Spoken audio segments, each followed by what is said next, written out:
Selon Ahmed Bakayoko, Premier ministre, l'opposition ivoirienne préparait un coup d'État via une transition qui a échoué.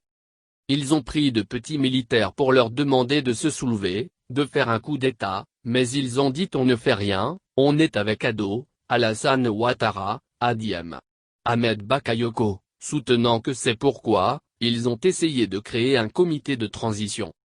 Intrigué par cette démarche, Ahmed Bakayoko a souligné que c'est quand on fait un coup d'État qu'on fait un comité de transition, mais tu n'as pas encore fait un coup d'État et tu veux créer une transition.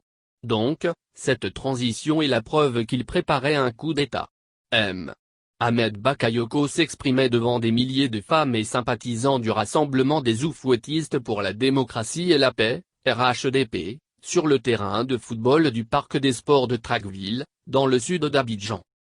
Selon lui, ils ont échoué parce qu'Alassane Ouattara a la plus baraka, bénédiction en langue malinké, du peuple plus, la bénédiction des Ivoiriens et son soutien. L'opposition a créé la frayeur au point que plusieurs compatriotes ont fait partir leur famille à l'étranger tellement ils avaient peur.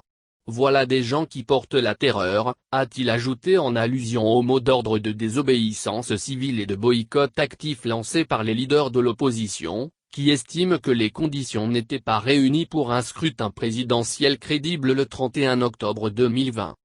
Les chefs de l'opposition qui ont échoué partout et dont toutes leurs tentatives de déstabilisation à tous les niveaux ont échoué, ont maintenant décidé de prendre un cabinet de lobbying de presse pour dénigrer la Côte d'Ivoire et le président Ado, a-t-il poursuivi.